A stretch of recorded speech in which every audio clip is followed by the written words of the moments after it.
Retro Hangover is supported via Patreon by listeners like you. We would especially like to thank patrons Lyle McCarns, Tony G, It's a Me Ferrario, Stud Still Smash the Milkman, Lucas from Game Over Hell, Randall Quiggle, Raging Demon from Command List, Poppy the Masked Keaton, JC, Ozzy Garcia, Megan Caruso, Retro Overdrive, Dave Jackson from Tales from the Backlog, Soha, the Emperor, Storm Beagle, and Captain N from Retrotopia, Matt, aka Stormageddon, from Fun and Games and Reignite Podcasts, Van Fernal from Van Fernal's Retro Stream, Ryan, Keith Gasper from the Main Quest Podcast, Rick Firestone from Pixel Project Radio, Eric Guess from Unlockables, Ash Event, Mike the Ref from Backbreaker Gaming, Alan Bingham from Saxbit, Alt, Low5 Alex from Low5 Gaming, B Ross from Super Garbage Day, Oh Me, Sega Boy 7, Jared Breland, Riskel, Adam R, and Super Dave from the Anime Field Guide. Your continued engagement and generous donations are deeply appreciated.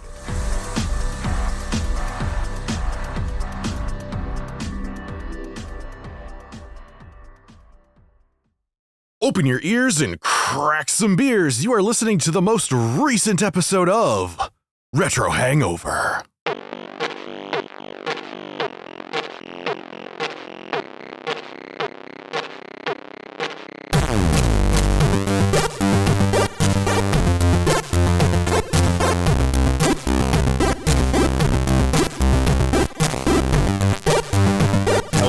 Retro and classic gamers, welcome to the podcast where we may meander meaningfully, minding means mayhaps, metastasizing mega men.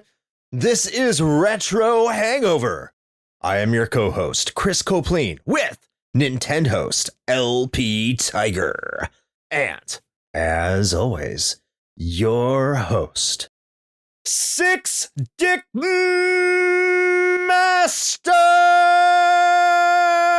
Dragons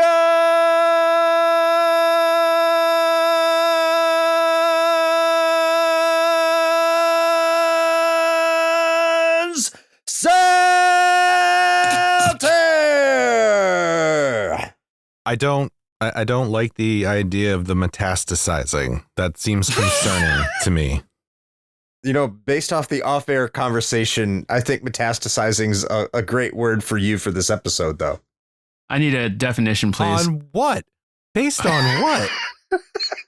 It's the spread of cancer. Ah, okay. It's like, what the fuck is that based on?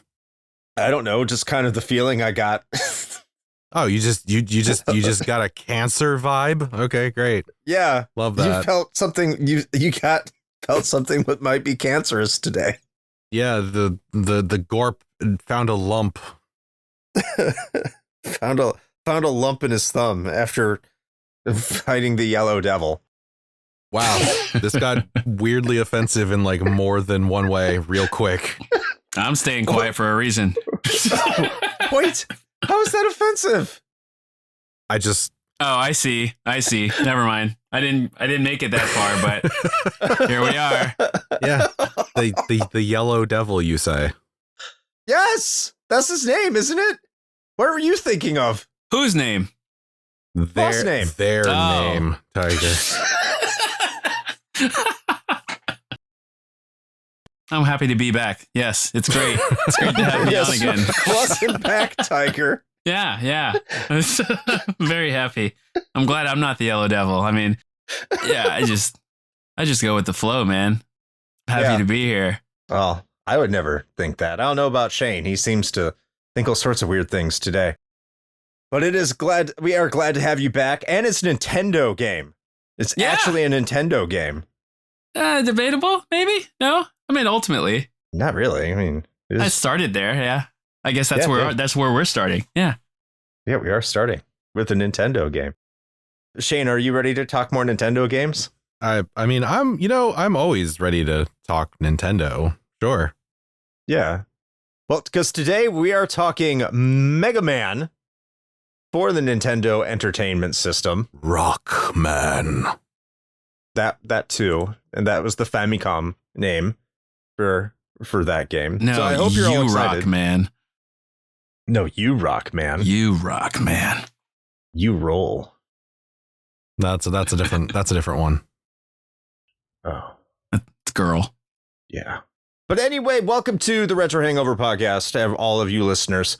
We are going to be getting into that soon, but because it has been so long since we have heard from Tiger, and we do this every time anyway, we're going to be talking about what games we've been playing lately, and we're going to be starting with Tiger to kick that off. So Tiger, what games have you been playing lately?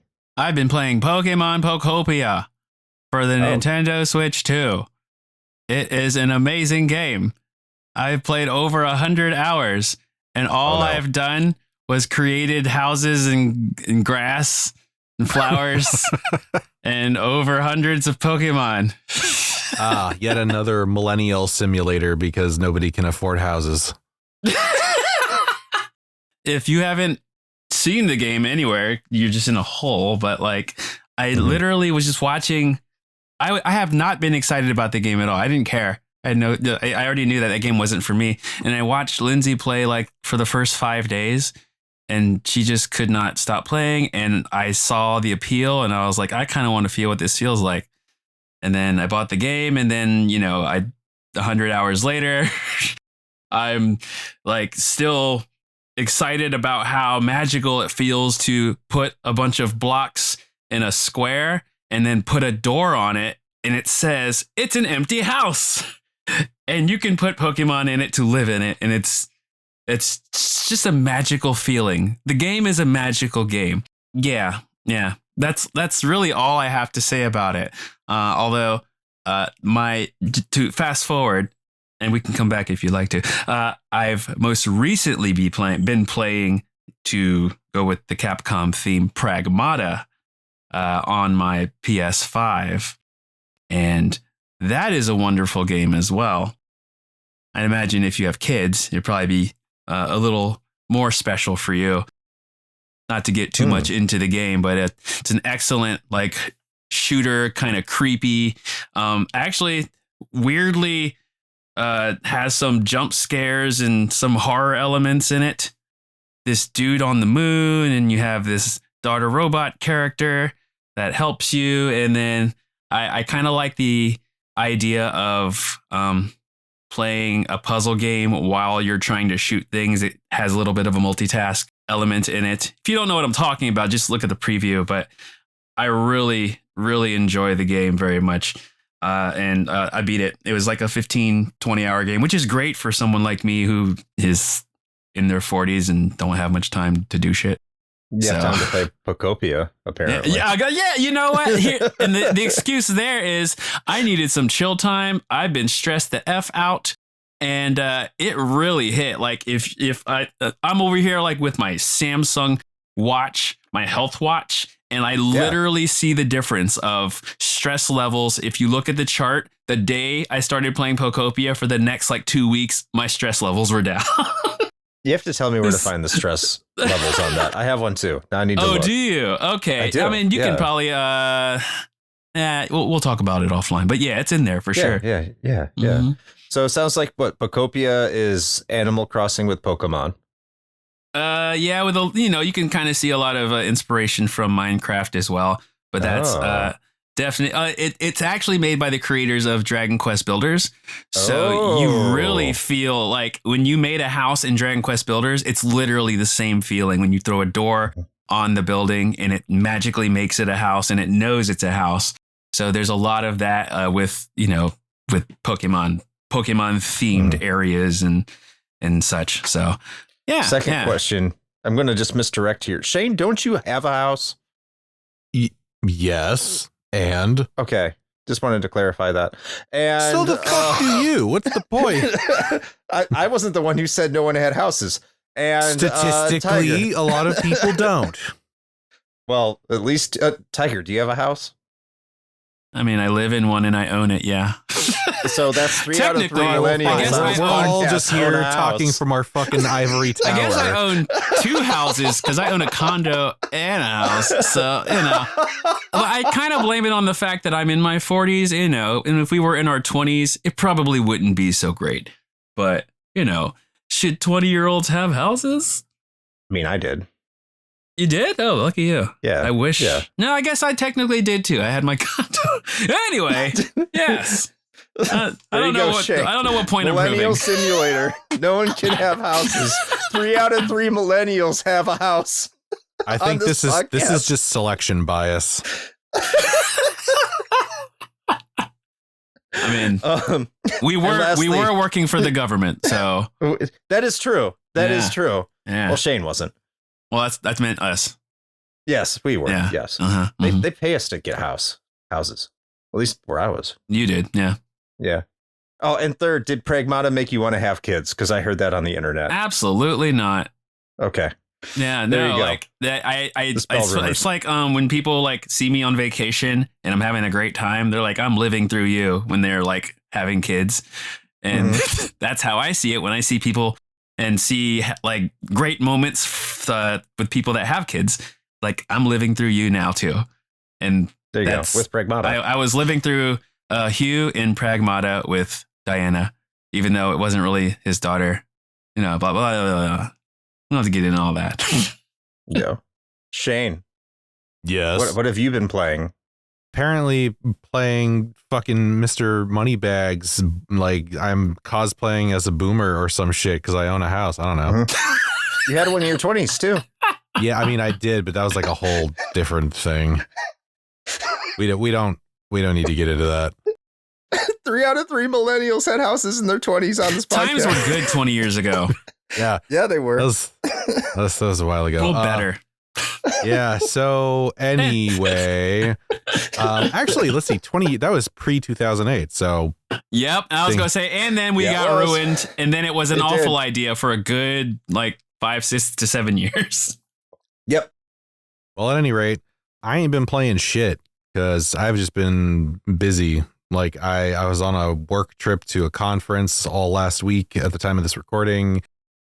Family do be family and stuff. I Yeah. got nothing, man. Like I've been playing some stuff on my phone. I've mentioned it before, like on previous episodes, but and yes, Chris, that also does include the 40+ hour game that we're supposed to be talking about soon. I haven't started that. This is good time. Everybody's fine. This is all fine.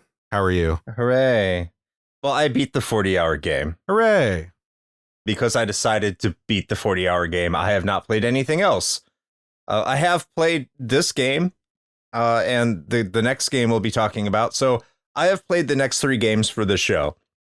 And then I started editing other things for the show. So my life is this show now. That's my hobby. My hobby is my life, and it's this show. Well, since I wasn't on the previous, or I haven't seen the previous, what games have you been playing, Shane? Just quickly. Tiger calling himself out for not listening to the show. I see how it is. Okay. Just quickly. Yeah. We're all busy in some ways, Yeah. I'm still playing Necromerger pretty regularly. That's just like a mainstay. But I had talked about one called Fishing Paradiso, which is like this little chill fishing simulator type game. But like, it's also, it's got a little bit of a deeper story to it. Like you're like actually in heaven, sort of, and there's like a god whale fish thing, and it's a whole thing. But it's like, it's pretty chill. It's like, it's fun. It's portrait mode, so it's also really easy to play, which is nice. And then other than that, I got a couple that I've been like tinkering around with. I think I mentioned Avalon, which is like a turn-based grid style sort of RPG, which is pretty neat. And I actually want to put some more time into this one called Dragon Ruins. It's like a it's a dark fantasy, like I guess lo-fi-ish, in that it's like purposefully, I think it's like 1-bit, just like black and white kind of a deal. First person dungeon crawler, like a la Wizardry and things like that I heard a lot of good things about, and I started playing it, but I haven't really put much time into it. So But those are all on my phone because that's the only thing I have time to grab and do anything with. Although, having said that, I am seriously considering, because, you know, it's like a Stockholm Syndrome thing, but I'm seriously considering getting the Lord of Hatred expansion for Diablo 4 because I've heard it is actually really, really good. So we'll see. That's the Millennial Simulator, Lord of Hatred. I was going to say, like, you're playing this game Fishing Paradiso or whatever. Is that like a old man simulator? Yeah. Yeah, that's my boomer retirement simulator. There you go. It's how life will be like 20 years from now. Yep. Fishing in heaven. That sounds like one of those really bad fucking bumper stickers. Like, we miss you, Peepaw. You're fishing in heaven now. I'd rather be fishing. That's right. Right next to the truck balls and political bumper sticker. Yeah, and Calvin pissing on something. Yeah. Holy shit. It's been a while since I've seen this. Yeah, it has been, actually. I Yeah. don't see him anymore. Yeah, you're actually playing those real on the go games. Yeah. Yeah, I am. Like, I still play Balatro, so that's like my Nice. that's kind of like been my nightly play. In bed, I'm gonna play a quick game. Fuck this game. You know, that's kind of how I go. Yeah, that sounds about right. Yeah. All right. Speaking of fuck this game. No, not fuck this That's a game. great segue. Great segue. Yeah, thank you. I think I'm going to be reading this brief history. I have a feeling. So, I mean, unless Shane, you want me to. I don't know. Did you do the last one? I don't remember. I don't either. What did we talk about last Fucking, time? I don't know. What even is this show? Gradius. So I think it was me. All right. That talked about it. I can do this one if you want. I just know that this is like your baby. you I read? think- Like, I can read too. Like, it's fine. Like, you know, we can keep arguing about it. Yeah. Well, Shane, you're a mega man. Thank you. Yes. I don't know what your history was before you became one, but maybe you can let us know in the brief history of Mega Man. Throughout the early to mid 1980s, original home console titles from arcade developers were a rarity. Most software available for platforms ranging from the Atari 2600 to the Nintendo Entertainment System consisted of arcade ports, as systems like the NES were primarily intended to provide home conversions of established hits.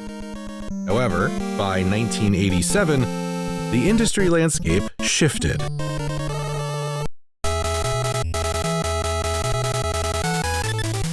Developers began creating home console games with distinct mechanics, lengths, and difficulty levels tailored for a living room audience rather than the arcade environment.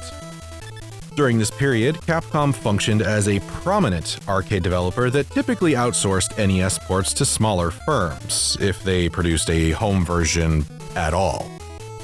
Their home library consisted almost entirely of arcade conversions, though some titles, such as Section Z or Z, utilized unique approaches for their console iterations.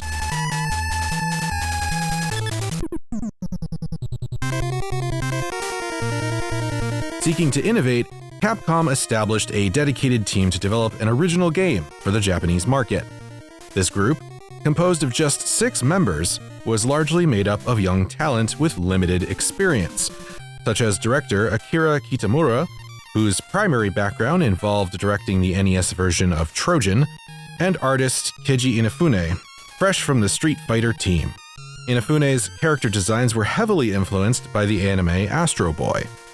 Working under a tight schedule of only a few months, the project underwent several title changes, including Mighty Kid, Knuckle Kid, and Rainbow Man, before the team settled on a musical theme.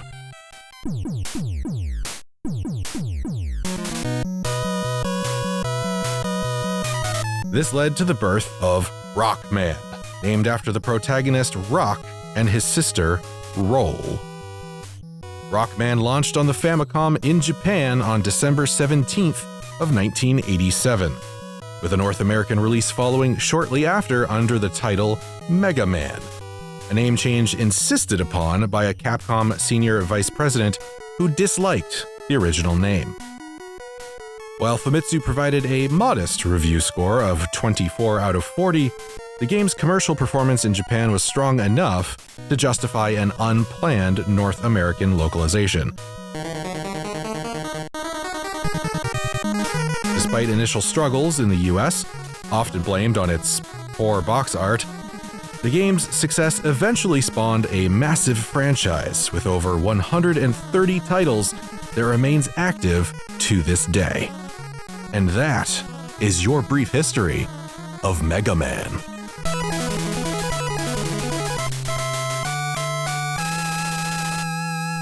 Thank you, Shane, for letting us know about Mega Man, that rocking guy. Nothing really interesting about Mega Man in the terms of history, I would say. Well, just let's fucking wrap it up then. Guess we're done. let's do that. I don't know. I thought it'd be like more descriptive. I was looking this up. It's just kind of like Capcom was like, hey guys, make a platformer for this system. Go. And they did. And that was about it.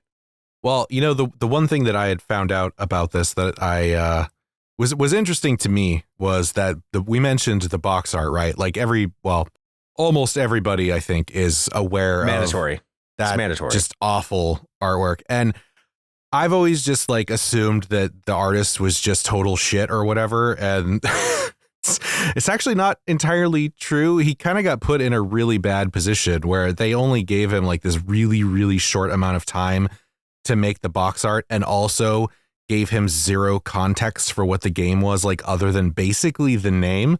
So he had nothing to go with. So he was just like, fucking, I don't know, here's a dude with a gun, I guess. Why is he doing it like he's squatting over a pommel horse, though? Artistic choices. I'm gonna go with that. Sure. Yeah. It's like if Tron had a mushroom, which is problematic considering Tron is like you're on mushrooms anyway. I've always seen him like a big, like muscular, like I'm a Mega Man, and then they decided, oh wait, he's a robot. Okay, well let's make him a robot, and then they're like, oh, he has a gun.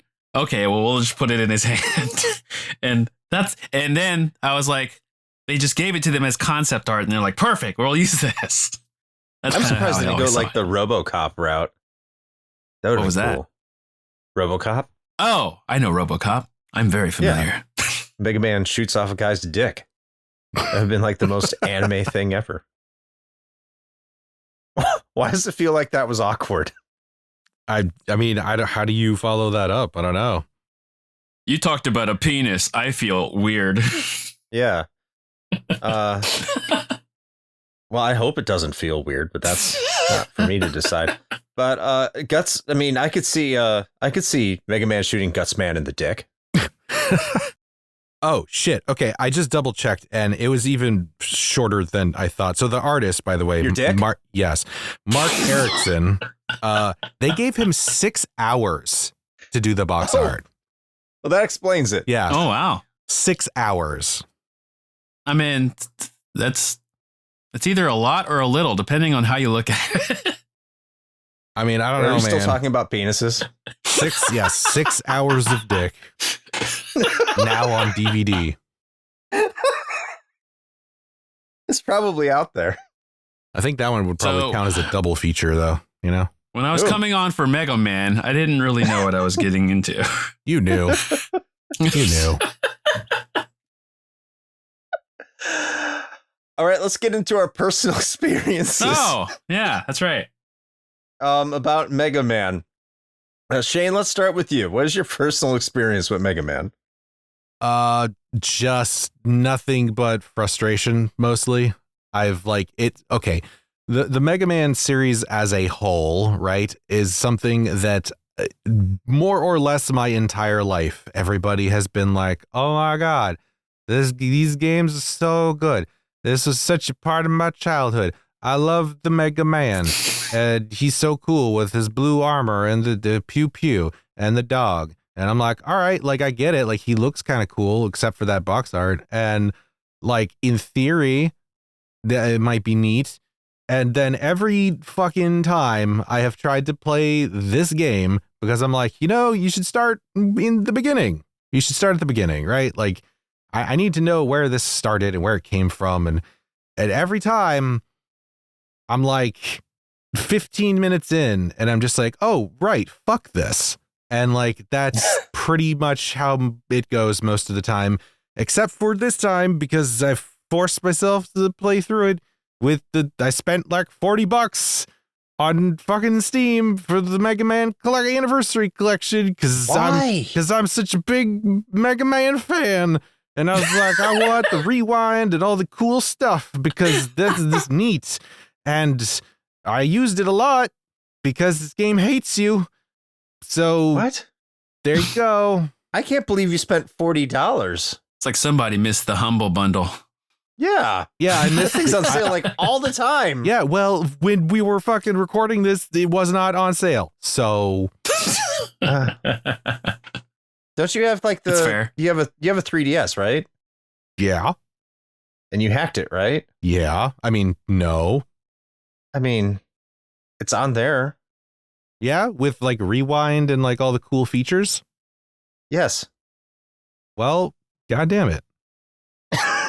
Well, guess what? I have it on my... Oh, no, actually, I take that back. You know what? The reason I think I spent that much is because I think it actually was on sale, but I got it as like a big like Capcom bundle. So I got that and like some other stuff too. A lot of other games. Yeah. Like I got all the Mega Man games, like all the collections they put out, plus some other stuff, I think. But maybe you did get the Humble Bundle.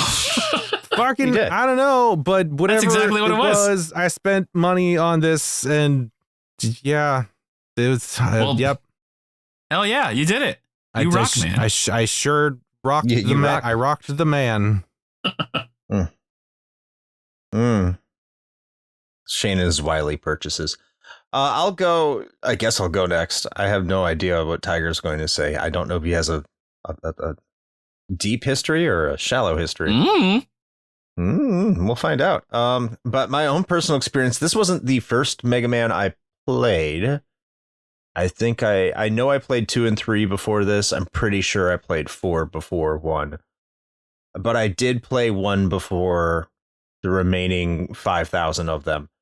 And I always thought this was a little bit of an oddball. And it kind of is, because you don't have 8 Robot Masters, you have 6. And like the overall design is a little bit different. We'll get into this in gameplay. It's just, there's a lot of differences between this and the other Mega Man games, even though there's so many similarities as well. And I think what really helped me out about this game is that I played the Game Boy Mega Man before this one. Oh, so I knew all of the weaknesses for the bosses for the most part prior to playing Mega Man 1. And if anyone has, and we've talked about this, it's been a long time ago, but if anyone has played Mega Man for the Game Boy, then Mega Man for the Nintendo is significantly easier. Yes, very much. So my experience was kind of like really chiseled. So I came to Mega Man on the NES and it was like a breath of fresh air. It's like, oh wow, this is like super easy compared to the Game Boy version, which I played like repeatedly because it was the only Game Boy game I had other than Tetris. I think I had a Contra game as well and a golf game, but I played Mega Man the most. So yeah, and over the years, I've played Mega Man 1 repeatedly. It's just part of one of my favorite franchises in gaming.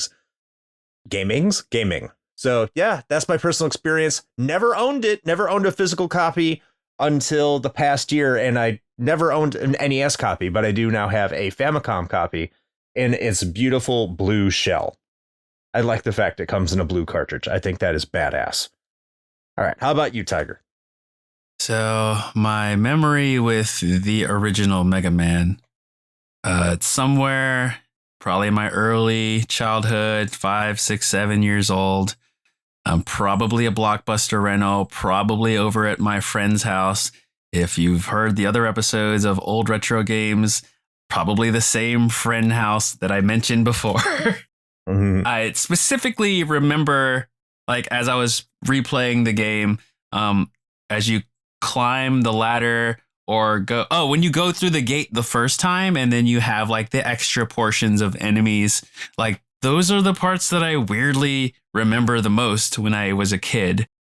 unsure why. Maybe because I was so restricted to like such a small area, and it was so effing hard trying to just climb a ladder without getting knocked off over and over again. So might have been something like that.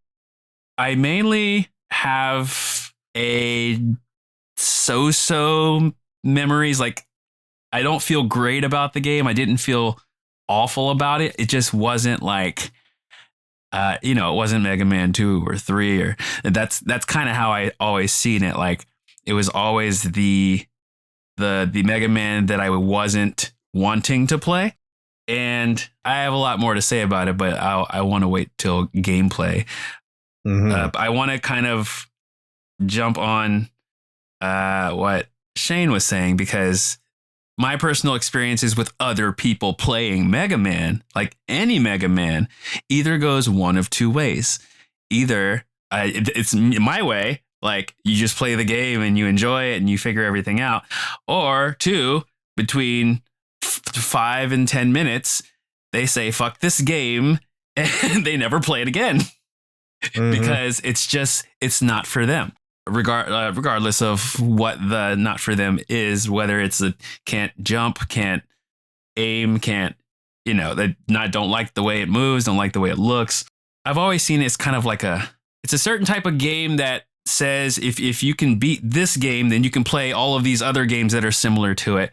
Like Mega Man is kind of like the litmus judgment. test. Yeah, litmus test. There we go. That's what I was looking for. I used to say this as a kid. I was like, do you like Mega Man? Yes or no? No, then you're just not that type of person to play any type of other games that are similar to Mega Man. That's kind of how I put them in this box. I used to have these boxes of you can play Mega Man box and you can't play Mega Man box. So I don't know what I was getting at with that, but I'll see you at the mall. Like, that's the guy that's not in the Mega Man box. Yeah. So that's kind of my personal experiences with the original Mega Man. It's okay. Okay. Yeah. Kind of, maybe you gave away your thoughts there, but we'll see at the end of the episode. No, not really. Like, we'll get there. Okay. We'll work our way through it. Yeah. But now it's time to get into the story. And before I get into the story, which I read out of the manual, which I'm looking at in a PDF file, I do have to say what's funny about it is on the back of the manual and in the manual, they have Mega Man's little character as he is on the beginning screen of the game. They have his little cute little anime figure. He's right there. So they had him. They're acknowledging him. They just didn't use him. And some of the art in this game, it's I don't know if it's atrocious or adorable. It's a little bit of both. But let me get into the story straight out of the manual. So this is the original, and it has never been different, ever. Here we go. It's Mega Man versus the powerful leaders and fighting forces of Monsteropolis, that strange, multifaceted land of robot-like humanoids. Brilliant scientist Dr. Wright conceived the construction of fully operational human-like experimental robots to perform specific everyday duties. Dr. Wright and his assistant, Dr. Wily, encouraged with their very first near-human robot, Mega Man, proceeded to develop 6 additional humanoids, all programmed to perform prescribed rituals. And then it goes over all of the robots. It says, Cutman, designed to function as a lumberjack. He doesn't have a mustache, though, and he's not Canadian, so I don't believe it. Powerful sawtooth, scissor-like instruments protrudes from head, capable of gnawing through giant forest timbers. Gutsman, a bulldozing character capable of lifting and transporting huge boulders. Iceman, impervious to chilling sub-zero temperatures, capable of human-like performances under extreme climatic conditions. Extreme condition, that sounds familiar. Lost Planet. Bomberman, a real blaster, as a heavy-duty laborer who uses intensely powerful explosives to clear lands for Dr. Wright's construction projects. Fireman melts and molds metals with flame-throwing torch flaring from atop his head. and Elecman, Dr. Wright's electrifying creation. Planned for conducting electrical operations, even supervising nuclear power plants. Wow. Elecman's so forward-thinking. But with the exception of Mega Man, all of Dr. Wright's near-human robot experimentation went awry. Assistant Dr. Wily turned disloyal, reprogramming Dr. Wright's humanoids, now bent on destroying opposition so Dr. Wily could control the world and its resources. Resisting reprogramming, Mega Man is chosen. Am I reading this right? Mega Man is chosen the defender of the universe and its inhabitants. Sounds right. Yep, sounds good. Yeah. Mega Man dares to single-handedly penetrate 7 separate empires of Monsteropolis. I'm sorry, I shouldn't be laughing at You have to penetrate. Yeah, Yeah. He had to penetrate him. Rockman does have to penetrate. yeah, absolutely. Eliminating the leaders and followers of these sovereignties. What the fuck? Are you okay, Chris? Are you all right? Do you need Mega a Man's minute? Terrorist. Mega Man's going around. It says Mega Man's going around causing coups. Yeah. I mean, What the fuck? the robot masters, they had a perfectly good society built, and then this rogue mega rock man just shows up and starts sowing discord. Get ready for some very exciting challenges. That's the end of the plot. Why are they saying eliminating the leaders and followers of these sovereignties? This was a deep. Oh my god! This was a very deep game. I'd say if it were later when this game was released, I would just assume that was just run through Google Translate. It's what it sounds like. That's what it sounds like. Good lord. Okay. What do we think of this game's plot, Tiger? Well, first of all, before I heard all this, I was like, plot? What plot? You just, it's good. It's very, very good. And Mega Man saves the day. What a neat story. What a good little rock man. Yes, he did it. I did not know that there was that much of a setup. I did, although I did know about I guess Dr. Wright and Dr. Light is the same person, and that was always a confusing thing when I was younger. But I did not know about the fact that Dr. Wily was his assistant. That was interesting to hear. So basically he broke off, and then I assume he just started creating robots of his own from future games or whatever.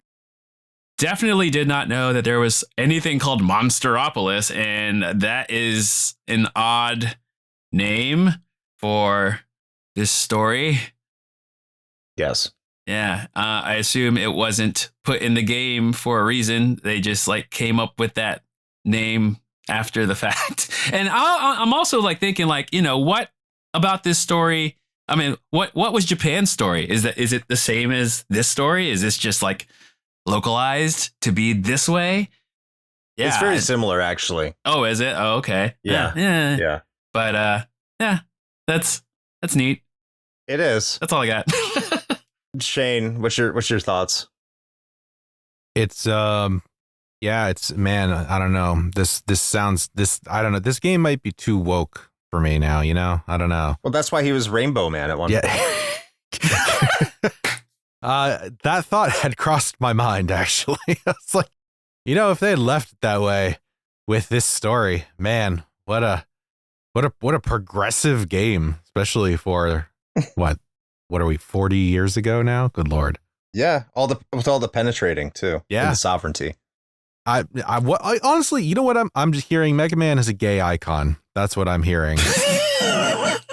He is a robot. Yeah. I mean, I don't know what that has to do with it, but sure.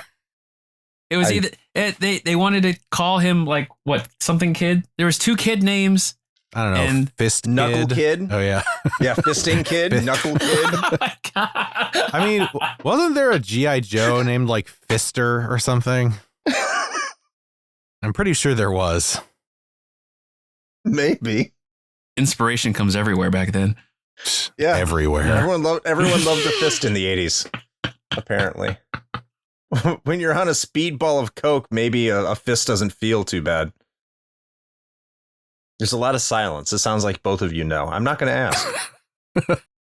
Listen, college was a different time. Oh, well. I never went. That explains it. I was just in the Navy. Nothing weird happens in the Navy. Oh, yeah, no, definitely not. No, never. Guess I'll put my thoughts in here. I like the fact that there is a build-up. You'd have to go into the manual because Tiger's right. It's not in the game.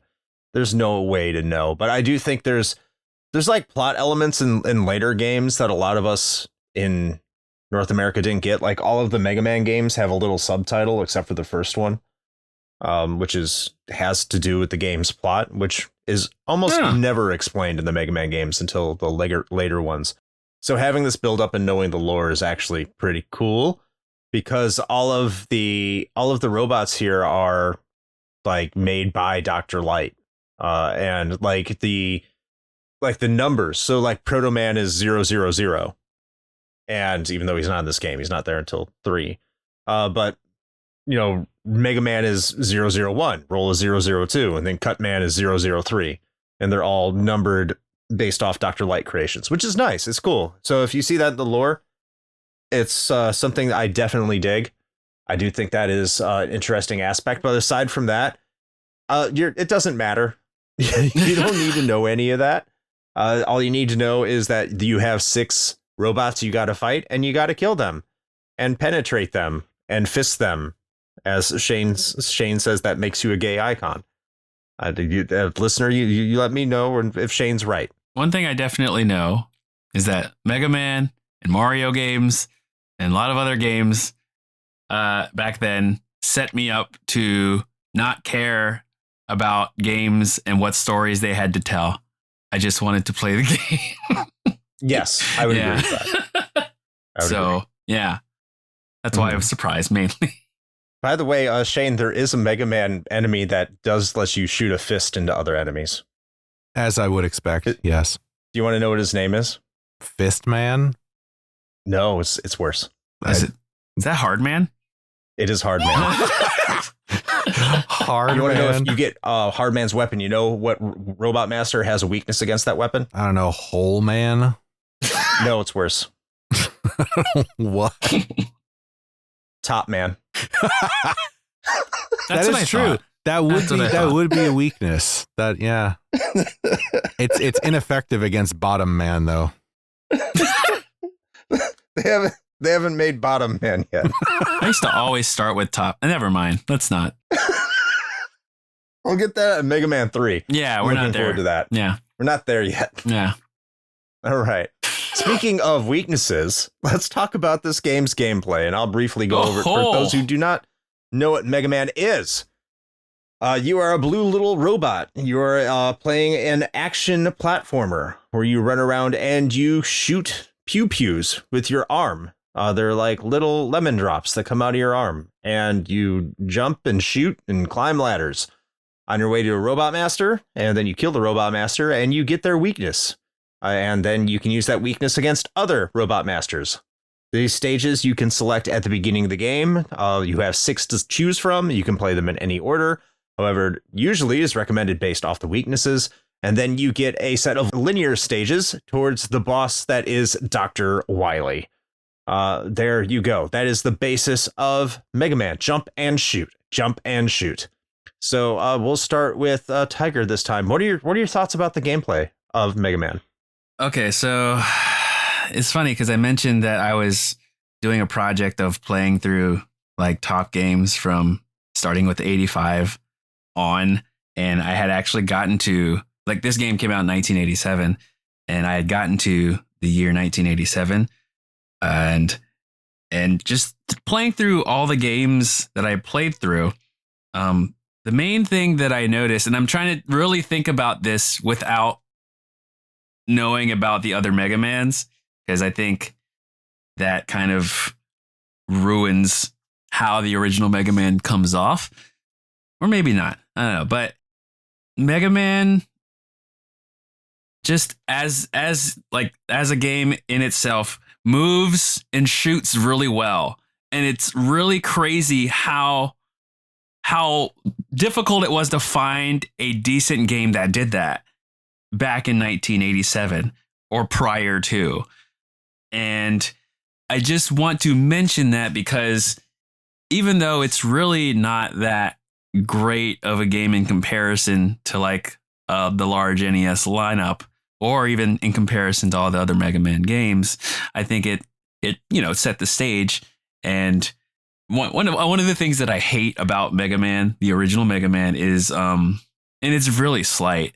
There's like a fucking like an acceleration and a deceleration to him. Like, and if you stop, he kind of slides, and when you start up, he kind of like accelerates, like just a very like a hair, and it's effing annoying because I was used to the other Mega Mans, and they start and stop on a dime. I think it started in 3 to 6, like they start and stop on a dime. Mega Man 2 had a little bit of an acceleration deceleration, but like Mega Man 1, this game, it always felt really slippery, and it was always very bothersome for me until I played it like the last week or two. I got used to it, and it wasn't really that big of a deal. And I was starting to think of if I was playing this game by itself without like any understanding of like how much tighter controls would be, how much better controls would be, I'd probably like really enjoy like how it moved. So I like the game. It's really good. It's a good start for the Mega Man franchise. It's super basic. It really teaches you how to be precise. And that's really the name of the game. Precision is whether you will survive this game, whether you will enjoy the game at all. I think about Ninja Gaiden hadn't even come out yet. So like this is... Yeah, it was 2 years away. Yeah, this is kind of where... I mean, there's a lot of NES games that are like bullshit. But this game actually has some like calculable... I say some because some of the things in this game are random and stupid, but there are some calculable like attacking for certain enemies, which makes you like you can learn how to beat certain enemies at certain areas, and this game really teaches you that if you can get through it, and also the platforming section. Oh, good thing there's somewhat decent movement because the platforming in this game is fucking hell. And really, yeah. And there are, and with the fact that there are some moving platforms, you get some weird character issues. Like you ever get to a moment, weird character issues, he says. Or character What's Guts Man? I'm pretty sure it's Guts Man. Is that the one with the fucking falling platforms, the ones that drop down?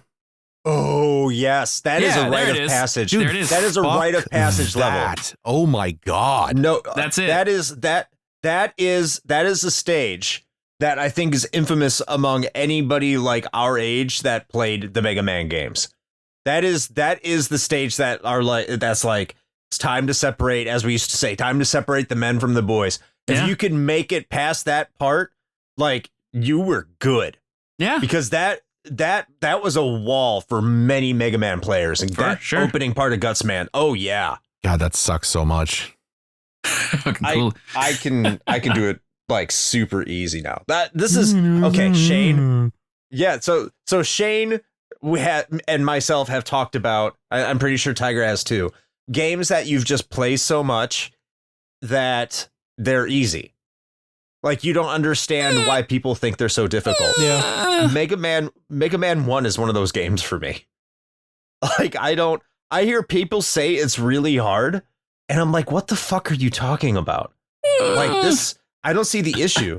I like Gutsman's like I'll say one of the things about this game is that you do have to have some sort of anticipation when you're going to move across the levels. You almost have to constantly be shooting. But it's not just like shooting blindly. You have to know where to shoot. And that only comes with muscle memory. And I will fully acknowledge that. If you go watch the most recent stream I did on this game at the time of recording, because I'll probably play this game again in the future, I would just like know where enemies were. I'd jump and I'd shoot 3 bullets and they'd all go away and I just keep moving by. I'm like, oh, okay. I went to that Gutsman conveyor belt and I know exactly when to jump because I know when it's going to fall down. Like I know where the graphical cues are and everything. And I know exactly where to jump and how to jump on the next platform. A lot of people don't. That takes tons and tons and tons and tons of death. And that's kind of the point that's being made here. It's like, this isn't really the type of game where it's testing your reactions. It's not a I mean, if you were able to like react to everything and beat the game, like you would be a true master of this game. But people don't play this game like that. They play the game like you're saying, like there's anticipation there, like you know what's coming, so you're prepared mentally to deal with what's going to happen. Or if you've never played a Mega Man game, you have to get there by playing said area over and over and over and over again, which some people don't want to do, which totally makes sense to me. So no, it does make sense. Yeah, I do think the levels are well designed, though. I think like I know that you pretty much said that they aren't, and I somewhat agree with you, but I do think that like if you go to Gutsman's stage, there are clear visual indicators. Like it's because that's the big thing there.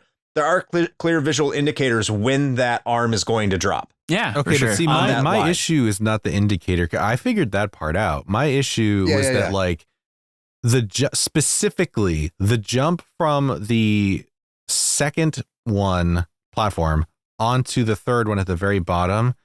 The timing of it was just like I could not get it for like I hit the rewind like a good, I'm not even joking, 20 or 30 times trying to figure out like what the timing on that was, because it didn't matter where I started the jump. Like I would always just barely miss that bottom platform, and it was infuriating. No, and that does take practice, because it's not that obvious. I think like for a seasoned person for Mega Man, like that, if you've never played Mega Man 1 before, it would probably still take you a few tries for sure. Now, what is the most irritating part, and this is throughout the game, and the most blatant one is in Iceman stage, and you see it again in Wily's stage, those platforms that shoot bullets out of the side of them, they are the worst. I used to be able to clear it when I was a kid. Now I just take the magnet beam and I just ride it all the way across that portion, if I can, so I don't have to jump on those platforms. The platforms, the moving platforms. Yes, the moving platforms that shoot bullets out the side of them. Yeah, because they're random. There's no real pattern to them. Absolute worst.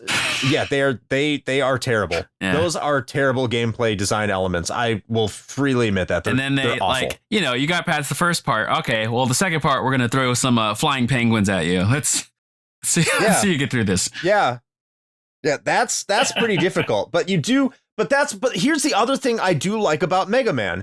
Is because it is non-linear, you can get the magnet beam and you can approach that area by using that. And it encourages you to do that because it does have a weapon power up in the middle of it. So it says, hey, here's kind of a clue that you can do this.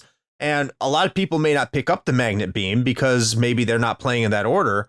But if you are playing in the order of what the weaknesses are for the bosses, which typically starts with Bomb Man, onto Guts Man, onto Cut Man, onto Elect Man, and then onto Ice Man, you have the magnet beam already, and so you can traverse that with relative ease.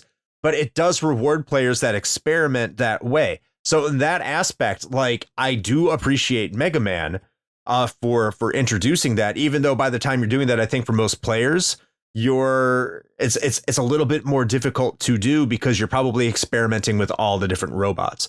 For me, I don't even think about it. It's just second nature.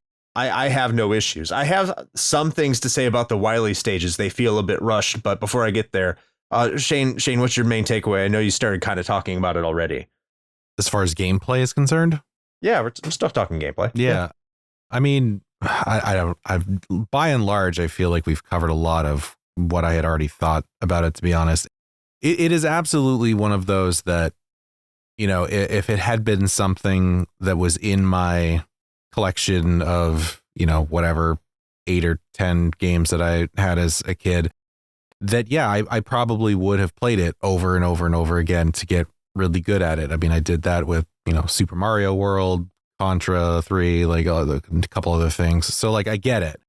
I would be in the same boat as you, but coming to it later, and by later, I also mean like fucking 20 plus years ago, even at this point, and up until now, I don't know. It's rough, man. Like it's frustrating. Like there are definitely some areas that do not feel, they are pure memorization. They have nothing to do with like a skill or a reaction time. It is just, you just need to know this is going to happen.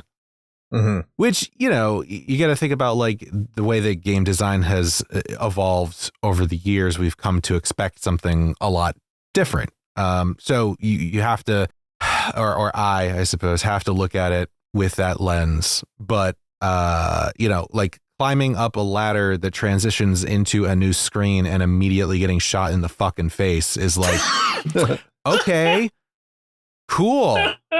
I don't remember that happening. It absolutely happens. Like it was just bad. Yeah, have bad luck. No, it's timed that way.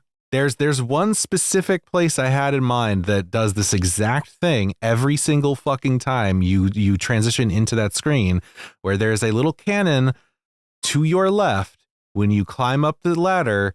As soon as you transition into the new screen, it shoots you, and you can avoid it if you know it's there. You can move quick enough and jump to get out of the way, but no one in their right mind in like a first playthrough would ever be able to react quickly enough to know that, to like recognize it's happening and then also react. Like it's a cheap shot. It's what it is. It's a cheap shot. And like he's talking about Cut Man. It's that Yes. Cut Man level. Yes. Yeah. In which the little pointy thing that shoots in 4 different directions.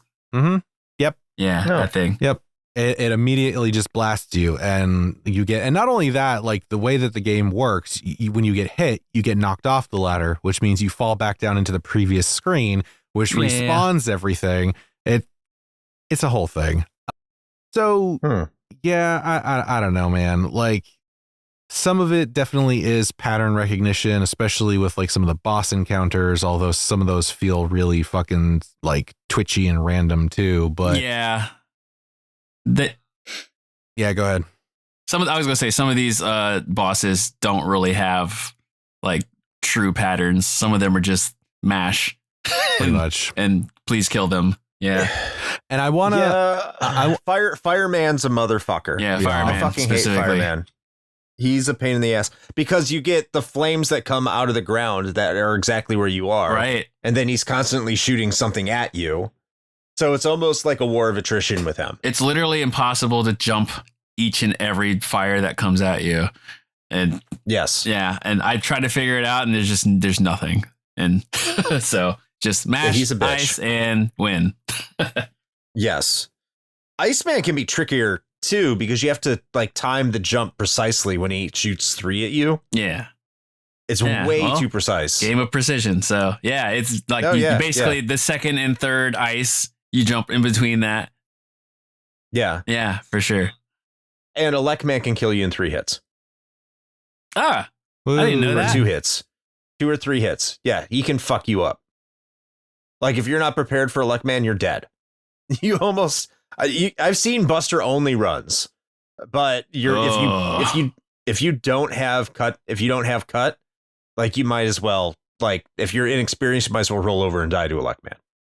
You're screwed. You know what? Maybe that's the stage I got stuck on, because that's where you're climbing the ladder in order to get to him. And that's the stage I remember as a kid. I probably died to him a whole bunch. The boss transitions. I kind of like them. I'm not saying that they should have kept them, but I like that they're different. Because in every other Mega Man, you go through the gate and then you just kind of walk through it and you get to the next gate. And you're like, why don't I just walk through a gate and get to a boss? Well, here's why. Is because in the first Mega Man, you had a bunch of enemies in the middle of them, which I actually think is pretty cool. I understand why they got rid of them. I'm not saying they should be in the other ones, but I do appreciate them. I don't think they're terrible. Why did they get rid of them? Way to grind for, huh? Why did they get rid of them? It's probably because it made it flow a lot better. Super annoying. But Yeah, they are annoying. But they are a good way if you're like low on life in some situations to grind for weapon power-ups or life. Yeah, true. So that they can work in certain situations. It is kind of it does kind of suck how the magnet beam is required, and some people will probably miss that. Let's talk about this magnet beam. That. Like I went through like half of my life never knowing that there was a magnet beam, and then like when I was watching a speed run, like I was like, oh, what's this? How do you get that? What robot do you have to beat to get that? Only to find out that you pick up a freaking screw that I probably never got because I didn't have Gutsman in the Cutman level. You know, you just had to know that or go back to it or whatever. But even the game doesn't like tell you that when you pick up this screw that it gives you an ability that can shoot platforms.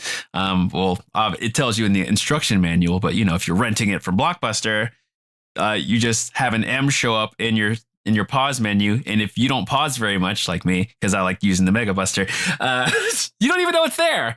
So you end up just getting stuck at one of those Wily levels where it forces you to use it. And yeah, I think it's the first Wily stage. Yeah. Yeah, you're like, how do I go up here? No freaking clue. Also, I like how there's no boss rush room. That is nice. I will take that. Yeah, like you. I mean, yes. Half of it is at the end. But it's not like a room. It's just a progression. Like you face 3 of them on the way there. 2. And then at the very end, it's only 2? You face 2 first, and then you face 4 before Wily. You face, Cut and Elec. Oh, yeah, then you face Bomb Man, Gutsman, Iceman, Fireman. Yeah, you face the other 4. Yep. It was weird how they did it that way, but yeah, it is weird. Sort of a boss rush in a sense. The next Mega Man game we are going to talk about does the same thing. It's also the first in that series. So, hey. Yeah, so I do like that. By the way, like I was saying, Yellow Devil, not that hard. Grow up, pussies. It's not that hard. Are you pause tricking? No, it's not. No, you don't even have to pause trick. I mean, it's not that hard. Yellow Devil is truly like, it truly shows if you are okay with figuring out the patterns and the precision of jumping. Like that, I think that in a whole, like if you give a person that boss and they can figure out how to beat it, they can do Mega Man. That's kind of how I feel about Yellow Devil. It's only 3 jumps and then you shoot.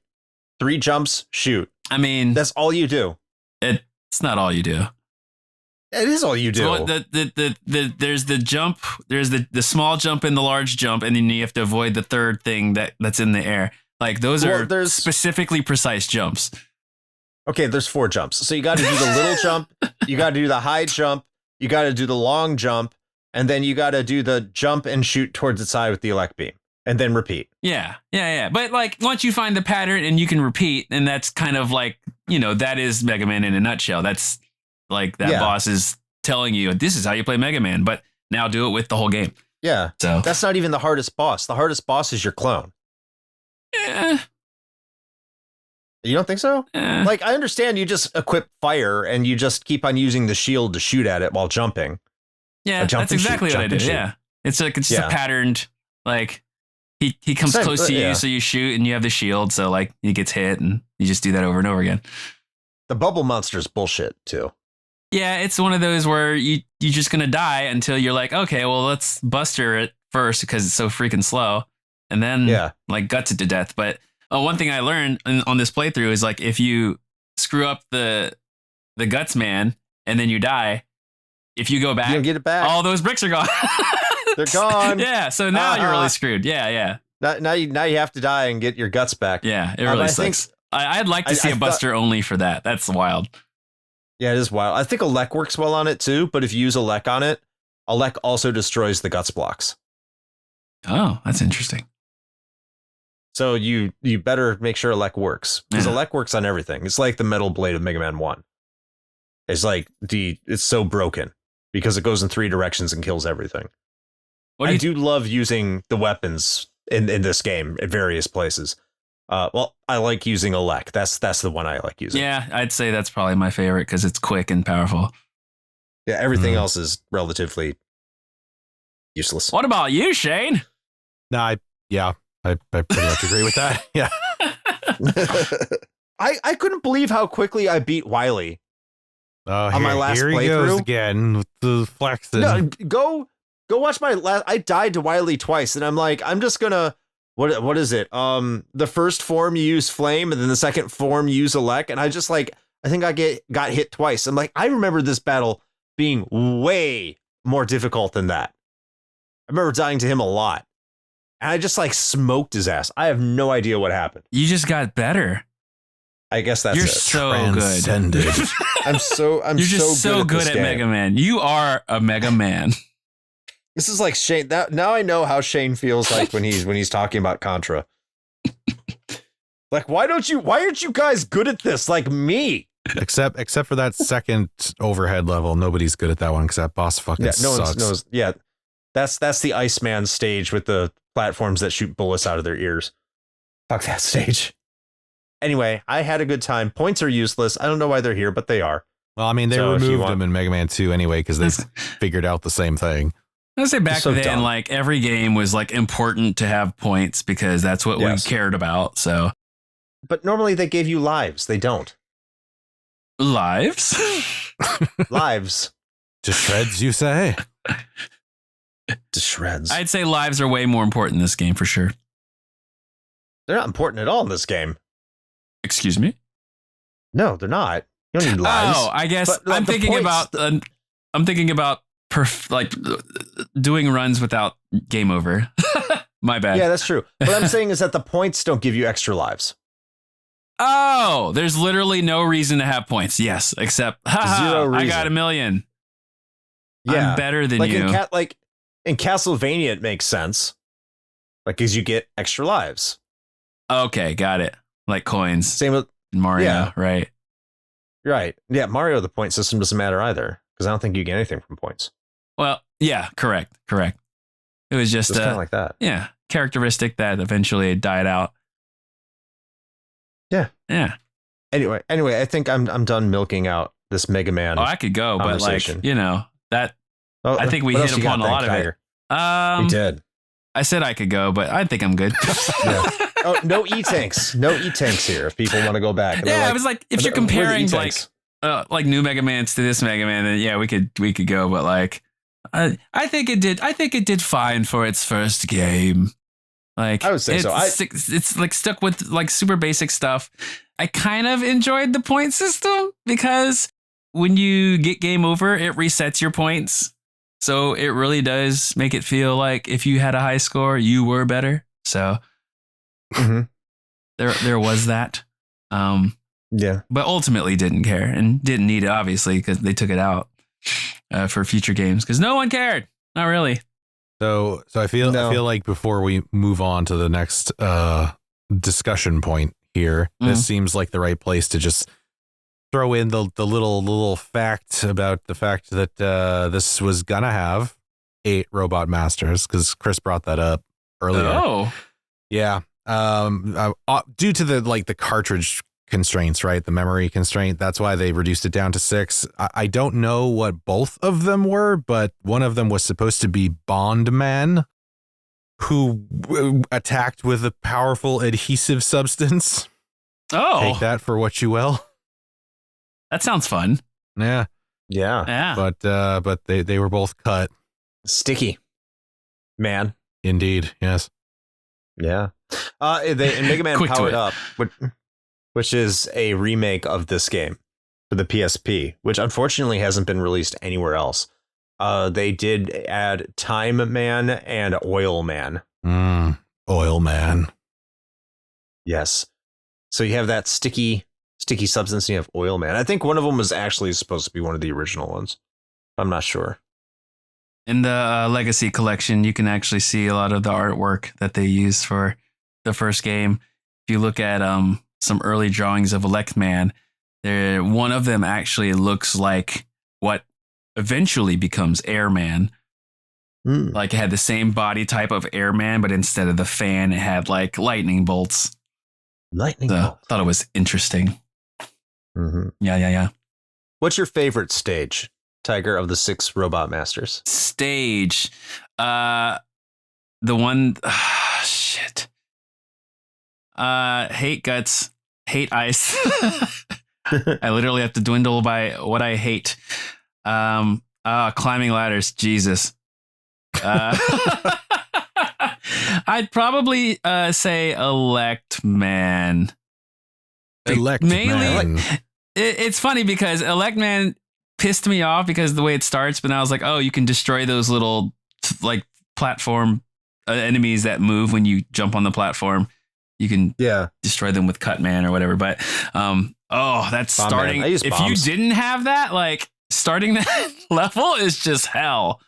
It's atrocious. But I'm actually choosing my level based on song. So yeah. I think because I don't think really these levels are very. I see them as very basic.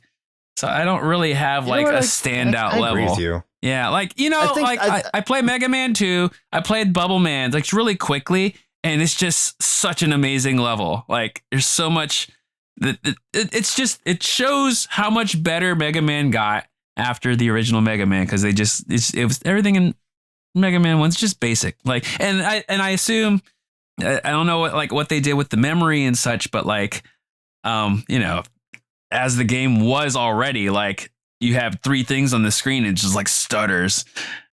But yeah, I can't really think of a main favorite, but I really love the Elect Man stage music. So that's why I picked that stage. I actually think and I think you're right. I think they are pretty basically designed, but if you look at everything else that was coming out around the time, that was kind of what to expect. Yeah, it's normal. Because I think of Bomb Man stage and Cut Man stage, and those are pretty much as basic as you can get. And even Guts Man, aside from the conveyor belt, not much going on in that one, like at all. I like Fireman stage. I think it does some cool things. It does have that one bullshit where you have the flames going down, like, and you have to time it right if you don't have the magnet beam. That's in order to make it through fucking the fire. Precision. Like, holy That's crap. Precision like a motherfucker. I've done it once and like it's like impossible to do ever again. Yeah, I think I've only done it once too. If you have the ice beam, you can time it, but I think the flames keep coming down. It doesn't matter. Right. It's like a big fuck you one way or another. Mm-hmm. But overall, like I like that stage. I like how the enemies come from the sky and you can see them come out of the lava, and you have to time it in relation to the flame pillars coming out of the platforms themselves. I actually think that's the best designed stage in the game overall. Elect Man's a close second for me. It's not music based. I just like the way I play it. Flame Man as a boss. Oh, not Flame Man. Fireman. I think I've been saying Flame Man. Fireman as a boss sucks balls. And I already said that. He's fucking terrible. Yeah. But his stage is cool. Shane, what was your favorite stage? Because you had so much fun. Yeah. I don't know. Like it kind of depends. Like if you're talking just from a like presentation / like aesthetic point of view, I would probably say Iceman, just because I'm usually partial to ice powers in games. That's why I really like Sub-Zero in Mortal Kombat, for example, things like that. Or like my first character that I played in Diablo 2 was a Frost Orb Sorceress. I don't know why I gravitate towards those, but I do. And so I would probably pick that. You like cold bitches. I mean, you're cold-hearted. I come from the frozen tundra of the north. But outside of that, because the stage itself kind of sucks, but it looks cool. No pun intended. I don't know. Like, I kind of just default to like Bomb Man because it's sort of like the de facto first stage, even though technically you can play these in any order. And it felt sort of like, I guess, the easiest to me because of that. So I guess I probably enjoyed that one the most for that reason. I will say though, I really do. I really dig Cutman's theme though. That song's great. So I would pick that one for that reason. So there, you have 3 different reasons, 3 different choices. Well, since we've been talking about the music, let's just get into the music. And normally we talk about the graphics here, but fuck it, let's get into music. Let's talk about the cuts, man. Yeah, the deep cuts. Music was written by Manami Matsumae. I'll just say Matsume, but Matsume. Yeah. So Manami Matsume, who has done a lot of music for a lot of things. She did the music for Mighty Number 9, by the way. And stop. Also did the music for Mega Man 2, which, yeah, I mean, if you know what's going on there, you know. Uncredited for Final Fight. And I don't like the music, and I don't know what even brought that up. I don't like Final Fight's music. I don't think she did Mega Man 2. She did do Mega Man 2. I'll be back. Okay. Okay. Well, while Tiger looks that up, Shane, what did you think about the game's music? It's mostly good.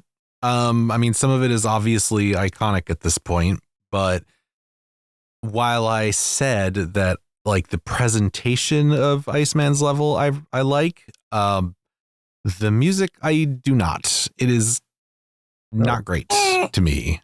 This is not one of those ones that I think it was like just bangers across the board. Like I feel like it's very hit or miss, where something like I said, like Cutman Stage, I think is fantastic. I think, you know, Tiger mentioned Electman Stage as another good one, but like there are a couple that I'm just like, I don't love this. So I feel like it probably, and I don't know for sure because I haven't really gotten into them. I know once you get into like Mega Man X territory, there's probably a different discussion there, but I assume that some of the music tends to get better as the series goes on, but I could be wrong. I don't know. I don't know what's wrong with Shane right now. The music in this game is incredible. Okay, well, great. Fucking put it up to another reason that I apparently disagree with you guys. Oh, wow. I think the music in this game is very, very good. I think I do recognize that Electman Stage sounds like a Journey song. It's almost one to one. Oh, there you go. Yeah. Yeah, okay. Yeah. I think the music in this game's good. Like Bomb Man's theme, Cut Man's theme's good. Guts Man's themes I love. I can't really remember Iceman's or Fireman's, but I'm pretty sure if I listen to them, they'd be pretty good. But yeah, I mean, it's not as iconic as what would become later in the Mega Man series, especially with the next entry in the series. But like the main theme of Mega Man 2, which a lot of people do love, not the Wily theme, but the one that starts out is in this game. It's the ending theme for this game, or at least the beginning part of it. I think it's great. I think the sound effects are great too. I don't have any issue with the sound direction whatsoever. I think it's phenomenal. Tiger, what'd you think? Mega Man 2 is done by Takashi Tateishi. I also see. Well, she was the sound programmer for Mega Man 2 as Manami Itei or Latel, depending on what it is. You're saying words. I am not. I am saying words. I think the music is, honestly, I think it's okay. I guess if you're going to compare it to music of the times, it really was a huge change, like of more of a rhythmic. I guess they were going for a certain theme. They called it Rockman, so they wanted like rock and roll, like retro chiptune-y. I guess they didn't call it that back then, but you know what I'm saying. Like it really like set a bar. But I also think some of these tracks are okay. Like I really like Electman. I've heard Cutman so many times, so it's like I'm like very like Fireman is really good. I also can't think of what it sounds like, but I remember when it starts off, it goes dee dee dee dee dee dee dee, and then the beat comes in. I don't think any of them are truly iconic. I think you did say that, Chris, that I mainly, when I think of Mega Man, do I think of any Mega Man music from Mega Man 1? No, not at all, actually. But I think it's a solid soundtrack, and the sound effects, like they use the same sound effects in every freaking Mega Man.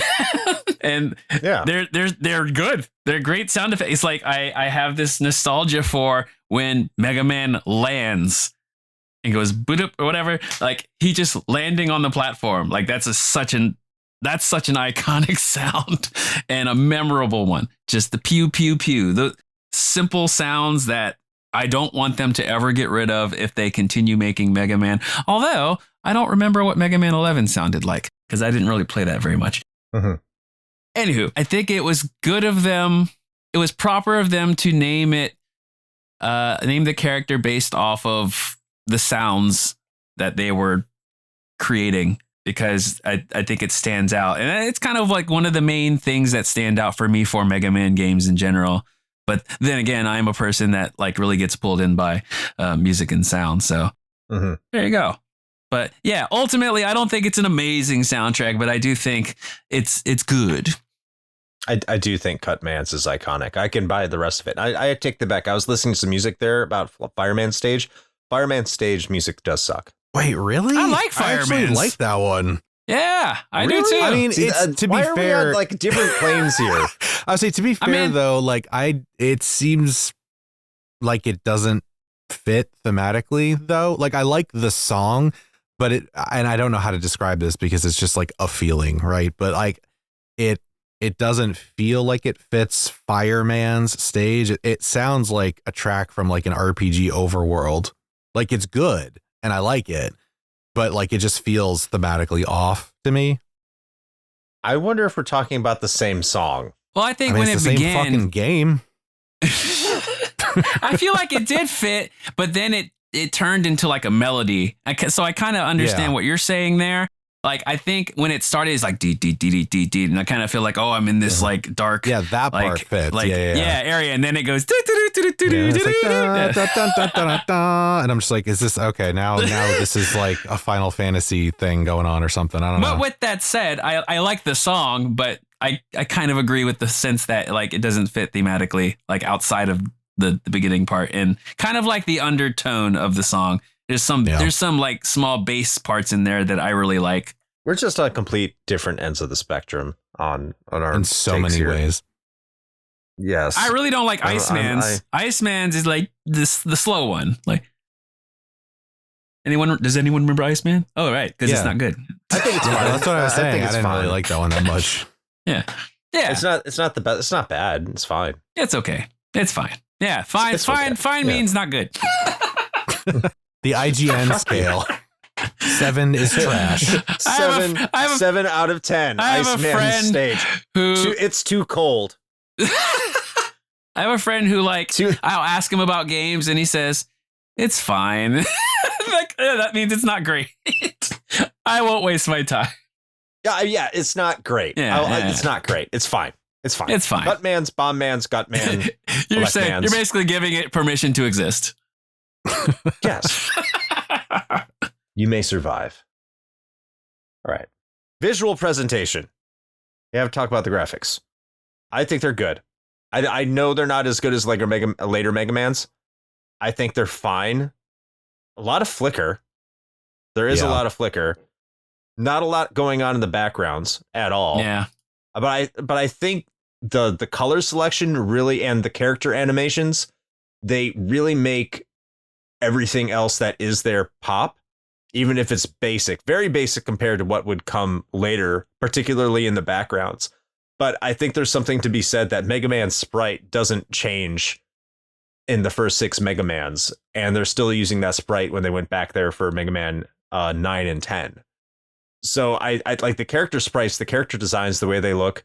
I think they look very, very good, but the environments, I wouldn't say, if you go to 1987, I wouldn't say they're lacking, but like compared to what would come later, it does feel like it's a little in the middle of what you could expect from the NES as a whole. Like it's not phenomenal by any stretch, especially considering knowing what would happen. But if you compare it to the original Super Mario Brothers, it far exceeds that. Yeah. He straight up quoted "little in the middle, but he got much back." A little in the middle. Yes, I did. I mean, I think it try. seems like a matter of kind of what we were talking about with them having to cut 2 of the bosses. I think it's just a matter of like working around the constraints that they had, because like if you look at some of the levels, you're right. There's like it's just one solid color background. Like it's either blue, or if you're indoors, it's black. Like, and that's kind of it. But then there are certain, and I feel like it had to have been an intentional choice, right? That there are certain areas where they, put way more detail into, like the first part of like Wily's stage, for example. Like there's a fucking lot going on there. And there are other places like that too. So I have to imagine that is partially a stylistic choice, but also just a, sort of a forced choice based on what they were working with. Yeah. It's not very detailed. I think the most detailed you get might be Gutsman stage. Yeah. The mountains in the background. Yeah. Yeah. But if you take like this game, right? And you have a lot of repeating tiles over and over and over again in terms of what you have in the stage too. For some of them, like I'm looking at Electmans right now. They just take these tiles and they keep putting them in there. Like there's not a lot of difference. And you see this a lot throughout all the stages. Fire is not really detailed that much in Fireman's stage. Like it's you could tell they tried. That's definitely present. But like how much did they try? Who knows? But compare this to the first thing that comes to my head if you want to see the like jump in graphical fidelity between the Mega Man games on the NES. Think of any level in Mega Man 1 and then go to Shadow Man stage in Mega Man 3, where you're jumping over platforms in this lava pit and you're having characters come down from the top of the level in parachutes. And like there's no comparison how much better it looks in Mega Man 3. Way better. So like this doesn't look bad, but you could definitely tell like the storage space was limited. I mean, I also maybe think that part of the reason everything's so basic is they didn't have much time for this very first game that they made. Mm-hmm. They just pushed like why is it that all these other Mega Man games are able to push all these other graphical improvements and such on the same console? Is there actually an answer? Because I'd like to know. Because Mega Man 2 is a pretty quick turnaround as well. But I think, what is it? Street Fighter, the original Street Fighter came out in August of 87. And it said Inafune got to that team and there's only 6 people on that team, like in early development. And the game came out in December. And Inafune came off the Street Fighter team after that game released. There's your timeline. Gotcha.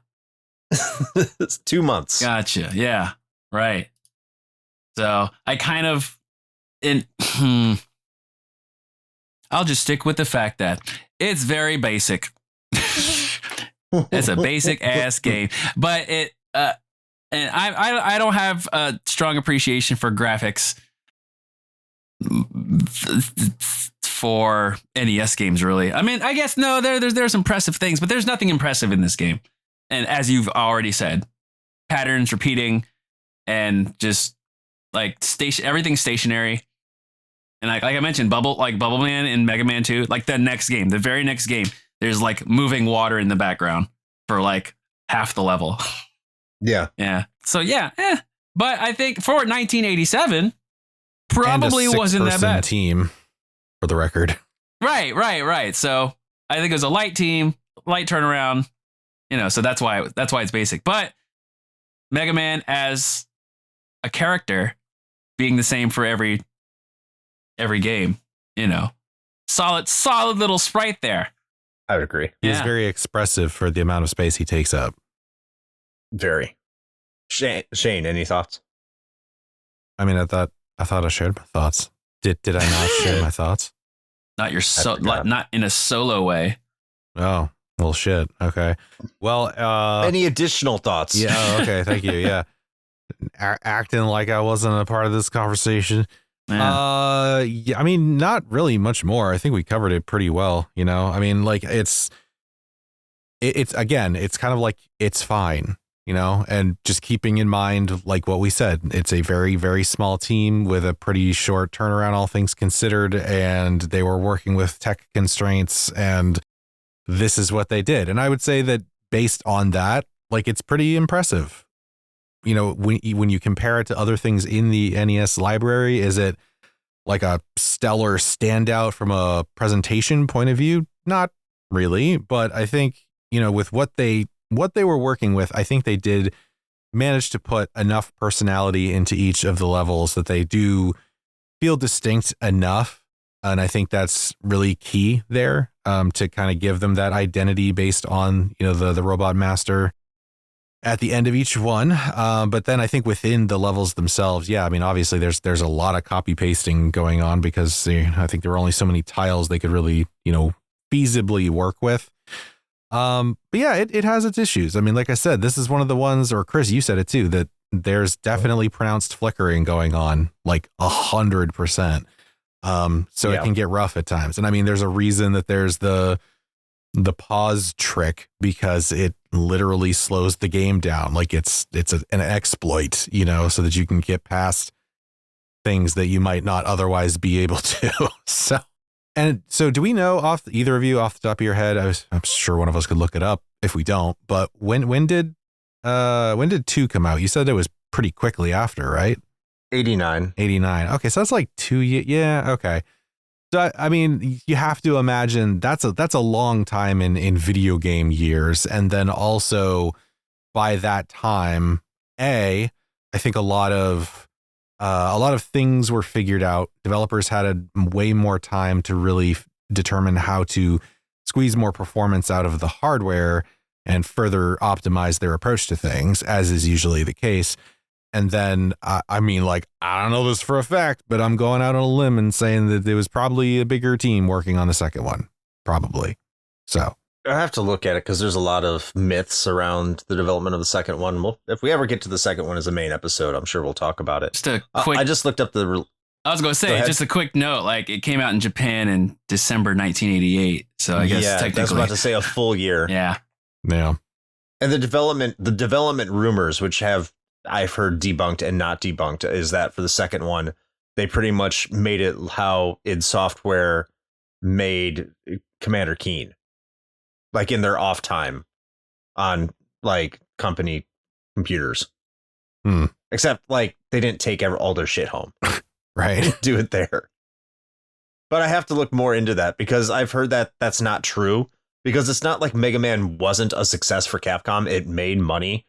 And that's like, if anything made money back then, they're like, make a sequel to it until it stops making money. Just milk the shit out of it, which is why Mega Man has 6 games on the NES. Yay. And yeah, so it's not, I don't know. We'll talk about that if we ever get to Mega Man 2. I think there's a lot of lore there that's just, you know, built up to make it more grand and epic. It doesn't necessarily make sense, but that's something I'll have to look more into at that point. We'll see you next year, Mega Man 2. Yeah, let's do next year. Makes sense. Mega May 2027 with Tyger, Mega Man 2. Okay, so I'm backtracking a little bit, but it was a question that I had forgot I had popping around in my head, and I just wanted to throw it to both of you. It's going back to the gameplay for a little bit, but what is your take on, you know, this whole like rock, paper, scissor kind of approach to the bosses in the context that like one of the things that this game was like lauded for when it first came out was its non-linearity, right? Like the fact that you could pick any boss and go to any one and you could play it. But like, yeah, you could kinda, but then they built in this very explicit rock, paper, scissor mechanic with the boss weapons. So like how realistic is that really? Well, I will tell you that when I played Mega Man games as a kid, I didn't give a crap about the boss weapons. Like I would find the weaknesses eventually, but I always found it like exciting to beat the bosses with just normal dude. Of course, I didn't play the first Mega Man very much, so that didn't become a thing for that. But that isn't the way I played it anyway. So I would have like my own order, and usually as being the non-creative, I would just go in order from whatever was on the top left. I'd go Bubble Man, Airman, and Mega Man 2 is my like main game. So I would usually just go in some sort of order that I created for myself and just play the game that way. So yeah. So like that didn't play a role for me. Yeah, I guess it's kind of similar to Tyger, except I would want to find the weaknesses. And like I said earlier, this wasn't my first Mega Man, but this was something we all knew as kids when we got into Mega Man games, especially because in like 87, I was 2. So it wasn't really possible for me to like sit down and play Mega Man quite yet. That's why 2 or 3 was the first Mega Man games I got into.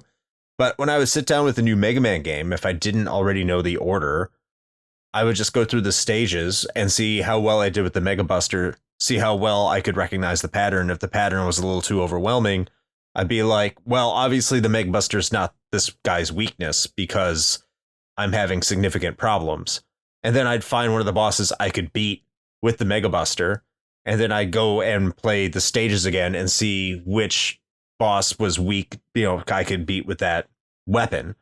And that's how I just kind of progressed through the stages. And I love doing that. I thought that was a lot of fun. There's also the other part of like, there's certain items that eventually in other Mega Mans you will get in certain people's like stages. And if you knew that there are certain stages that used those items, then you would say, okay, I need to go back and do these other stages first. So it eventually, I guess, it kind of. Yeah, that's not universal, though, because sometimes they expected you to go back. Right. And I guess like, as the game stayed out, then there became this like ultimate like list of how you should play it if you're trying to be the most efficient. But before we had that, I guess we'd read it in a magazine. But it's funny, Nintendo power. Yeah, I'd always find it cheating to like, oh, you could beat him in 3 hits. That's cheating. Well, and like I said, I figured out because in the Game Boy version, you only get 4 Robot Masters in the original Game Boy one. God. And so that's how I figured out the weaknesses. I always played Cutman first because there was no Bomb Man. Don't play it, Shane. I wasn't planning on it. It's hot garbage. I love it. I love the Game Boy version. It's so bad, but I love it. All right, so now let's get into our patrons' thoughts about this game before we get into our own thoughts. And if you want to provide your thoughts for the patron pontifications, just become a patron for $1 a month and you can provide your thoughts over there. I post a comment for the upcoming game, but even better, you can join the Discord, which you don't have to be a patron for. You can just join. But if you are a patron and you join the Discord, you can also provide your pontifications there in the patron pontifications. I do a tag for everyone who wants to provide one. And then you can fire away. And we are going to start this week with Raging Demon from the Command List podcast. And Raging Demon says, fuck yeah, the Blue Bomber. Love the OG Mega Man. Foundational platformer. Music is awesome. Gameplay is awesome. Hard as nails, but beatable. And its legacy speaks for itself. Thank you, Raging Demon. Okay, next on the list, we have the one and only Masked Keaton, who tells us this game is one of my beloved games from childhood that I play for a bit when I need to unstress. The level design and music are great. Thanks, Keaton.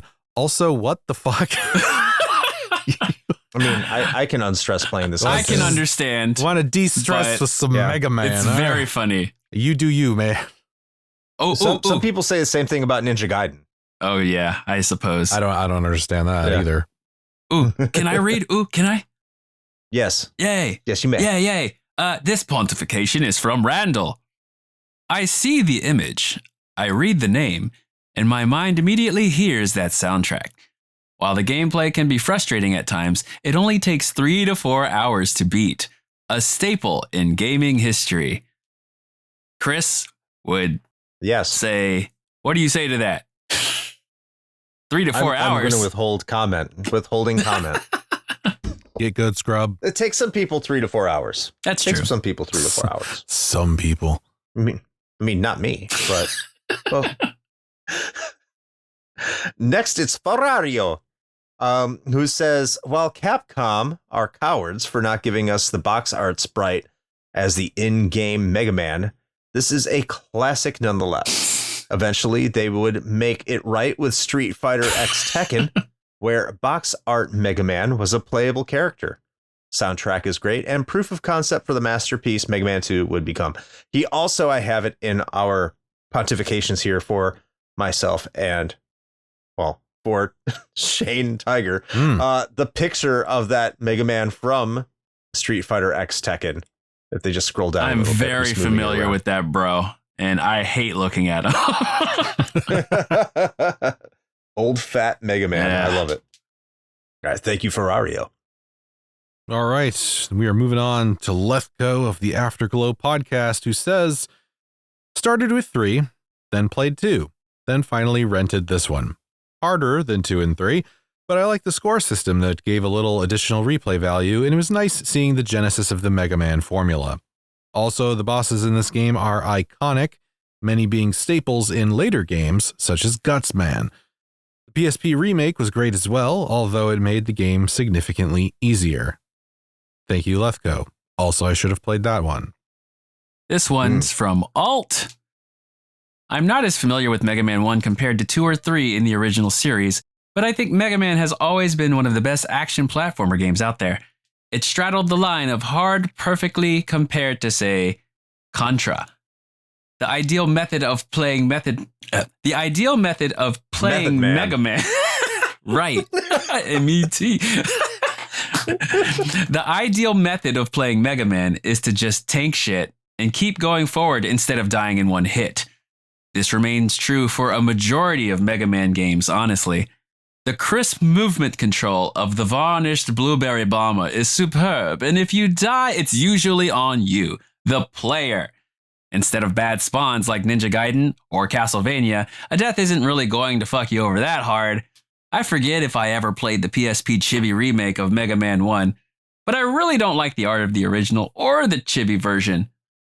It's funny that even the original has a banging soundtrack, though. Capcom didn't miss when it came to music. Mega Man has come a long way since being ruined by NA cover art, and I hope he returns more in the Capcom Resurrection arc we're currently in besides Dual Override. There's no reason his series should have been cold for this long.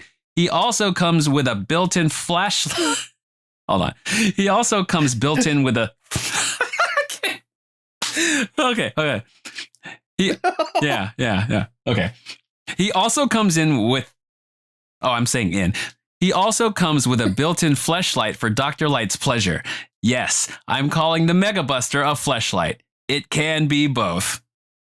Can you imagine Dr. Light pounding Mega Man with the voice from Mega Man 8? There has to be fan art of this somewhere, I'm sure. Oh, yeah, I mean, 100%. By the way, this all reminds me, funnily enough, we never talked about that plunger robot that jumps. How'd you all handle that? Oh, F that bitch. Oh my God. Yes. I tried to outrun it. Yeah. So either you shoot it to death and hopefully you have enough to kill it, or the thing that I said, like you don't react to anything, you do. You do react to it. Hopefully you get the big jump and then just run under it. Or just use the fucking M and then just go over them. Oh, I just take the damage. Fuck that, dude. I'm trying at least. Through it. No, I'm not even trying. 1/3 of your health. That's garbage. Yeah, but I don't get hit that often, so I can take that hit. Oh, thanks, Alt. Yeah, thank you, Alt. Next, it's Lucas from Game Over Hell. And Lucas says, like most Brazilian gamers, my introduction to Mega Man was with X. Only the 1%ers had an NES in this country.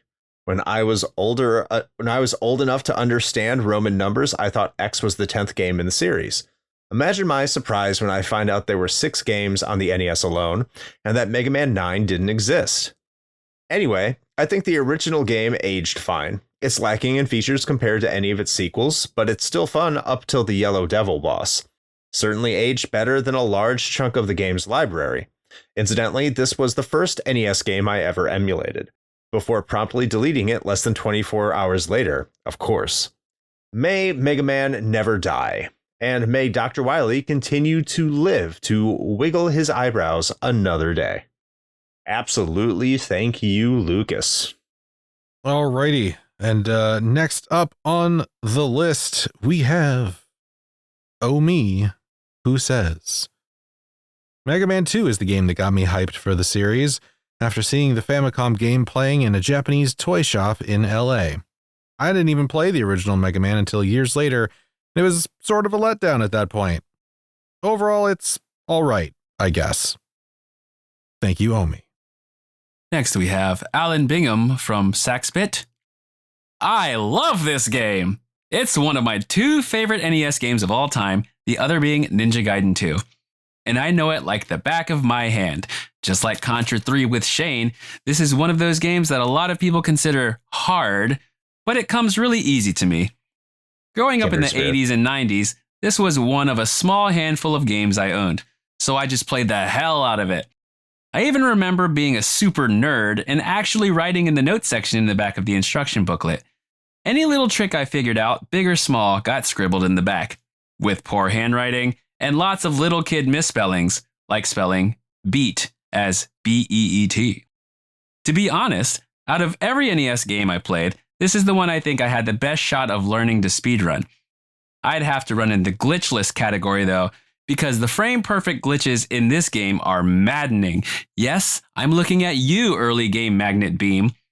If I'm being objective, this isn't the best game in the series. However, it was an extremely solid start, and laid the groundwork for the Blue Bomber legend we all love. The controls are solid, the graphics are great, and the music is iconic. Maybe not Mega Man 2 levels of iconic, but still iconic. On a side note, did you know that the music from Elect Man stage not only sounds like the Journey song Faithfully, but it's literally in the same key as well? I'm pretty sure it's the same tempo too, because you can actually overlay them and they match up really well for roughly the first 30 seconds. Anyway, I've been rambling too much. Sorry, I just love this game. It may not be the best in the series, but it will always be my favorite. Whoever gets the honor of being the guest on this episode, please know that I'm extremely jealous of you. LOL. Thanks, Alan. I'm happy to be here. Be jelly. I pretty much said the same thing Alan did. Oh my God. Okay. I love it. Thanks, Alan. Next is the Emperor, who says Mega Man is a great game, but too damn hard for the Emperor. I always get stuck and play something else. Thank you. I feel that. Yep. Yeah, that's your kindred spirit. All right. Next up, we have Soha from the Game Over Hell YouTube channel, who says, I actually am not too familiar with Mega Man 1. I only really played 2, 3, and 11, but it does start an IP that revolves around very simple jumping and shooting. It is really hard and is probably the first thing that comes to mind when people think of NES hard, but at least it does compensate for this difficulty with great presentation. I mean, someone had to make the Yellow Devil with nothing but contempt for the player in their hearts. Thank you, Soha. Next up is Ray Ray. Mega Man 1 is rough. If you can beat this, you got skills. A good game despite its difficulty, and the beginning of a legendary franchise. Thank you, Ray Ray. Thank you, Ray Ray. And last, from Patreon, the only comment from Patreon for this episode is Doug T. New patron, too. And Doug T says, I played this one as a kid after the second, third, and probably fourth. Oh, right there. I'm right with you there, Doug. So it's an odd one to come back to even now. It's still a fun game and not as hard as most people say, especially if you see the trick where you spam select and the elect beam, but definitely not as polished as two or my personal favorite 3. The basic idea and design still works today, influencing one of the best, yikes, not as recent as I thought, indie darlings ever made, Shovel Knight. Damn, I'm old. Yeah, when we covered Shovel Knight, that was the same feeling we had. Yeah, that hurt. We could not believe it was. Yeah. Funny thing about you want to know why I had to learn how to fight the Yellow Devil, honestly? Is because I didn't know select paused. Yeah, right. So I kept pressing start and it didn't work. Yeah. And I thought I had been lied to. I've done that. So I had to learn the pattern. Yeah. Mm-hmm. So you had to learn how to beat it legitimately. Yeah. Because I was told like the way that you're supposed to beat it, I was like, this is a lie. This is bullshit. How am I going to beat this guy? And I learned it legitimately. And then just on some random occurrence, I pressed select and it paused. I'm like, oh, whoops. Well, anyway, that's that. thank you, all of our patrons, for providing input on this episode's patron pontifications. Your input is greatly appreciated. And we look forward to the next one for our next gaming episode. You still have time, if you're listening to this, I think, to provide input for that. Maybe not. I don't know how I do this. We'll see. Anyway, does this game hold up today? As is always tradition, myself and Shane will go first. I guess our special host, I won't say guest, because technically Tyger is a permanent host here on the Retro Hangover podcast, but he will go last today and provide the final word. Boop-a-doo. So, Shane, how about you let us know whether or not you think this game holds up today? Oh man, I feel like I'm gonna get crucified by a lot of people, but I don't really think it does. Like I understand it's the beginning of a major franchise that a lot of people love, and maybe I'm honestly really hoping that my opinion changes on the franchise overall as we get further down the line, like actually fairly soon. As a matter of fact, I think something might have the potential to do just that. But this first one, like props to the team for doing what they did, 100%. But it's just like Tyger said, it's very polarizing. I think like either this is totally your jam or it is absolutely not. And I'm kind of in the absolutely not camp. Like I had to, even for a game that, I mean, I guess if you're a normie, takes like 3 or 4 hours. I kind of had to force myself through it because it was just so frustrating. And I didn't, and I think this is the thing that sucks is if I had played it at the time, I'd have a very different viewpoint because some of these things were new and innovative at the time, right? But I think now I'm just like, this feels fucking tacked on with like the rock, paper, scissors thing with the boss weapons. And I just, the layouts of a lot of the levels just left a lot to be desired, and it just felt unnecessarily cruel in some of its difficulty. And I'm just like, I don't give enough of a shit to like want to invest time into like getting good at this game.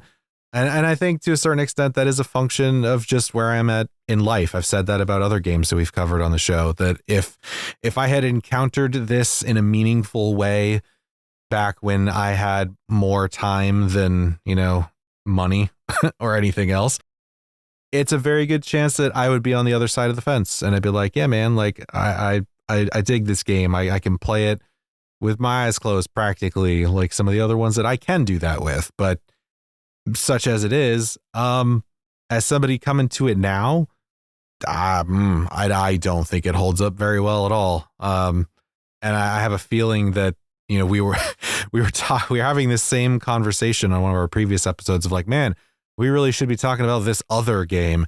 And I kind of get the sense that that's sort of what's happening here with Mega Man 2. So I suppose when we get around to that, perhaps my tune will change. But as it stands right now for this one, it's going to be a no from me, dog. All right. I'm going to say yes. Rare disagreement on the Retro Hangover podcast. Yes, this game holds up. It still controls very well. I think it controls better than probably 90% of the Nintendo Entertainment System's library. I think it controls better than a lot of the Super Nintendo and Sega Genesis's library. I think that I really like the precision. I like the tightness of the controls. I like the jump and shoot mechanics. I think it controls very smoothly. I think that the environments move smoothly. And I think if you just put a little bit of effort into it, this game does reward you for the time you put in. Is this the best Mega Man game? No. We'll be talking about that next time. But it is a very good game. It is a game that definitely deserves its place in the annals of the Mega Man timeline. It needs to be right there. The annals that Mega Man is penetrating the sovereignties of. I think that this is a foundational piece of video gaming. It definitely deserves the reputation that, well, not so much it deserves the reputation. The reputation, that is very hard. but it does deserve its place in video gaming history as the starter of a franchise, even though it is greatly overshadowed by its immediate sequel. I love this game. I absolutely adore this game. Once again, not my favorite. Don't think it's the best, but there is something very special about this game in my heart. I can play it very easily. I can make it through very quickly. And that's because it attracted me so much over the years that I've just gotten good at it. And by the way, the first time I beat Mega Man 1 wasn't when I was a kid. It was like 8 years ago. It was as an adult. So I found if I can do it as an adult, I think a lot of other people can too. That the effort is there. The quality is there. Yes, Mega Man holds up. Tiger, you have the final word. All right. The first thing I thought of was when we were doing the episode for Nights into Dreams and and how much I love Nights into Dreams. It's one of my favorite games of all time. And I would not recommend anyone to play it because it definitely didn't hold up today. No, because it doesn't, no one needs to play it. And that was kind of what led me to that. It was my nostalgia. This game, though, you know what holds up for this game? The polarization. That absolutely holds up. And I think that is literally like the iconic thing about Mega Man that for me, like how polarizing it is and how I can put people in, like for me, put people in two different boxes. Can play Mega Man, can't play Mega Man. It's very hard, obviously, other two people on this podcast to just have this. Does it hold up? Yes, it does. No, it doesn't. You're gonna have both sides for this question, and I do feel the need to balance this a little, even though I am kind of doing that for myself as well. I do think it is it literally, like, all the Mega Mans move the freaking same, with exception of 7 and 8 and 11. The other Mega Mans, all 99% move exactly the same. And there's a reason for that. It worked. It was very good. The movement, the controls, the tightness, like it was all perfect. They didn't need to change any of it.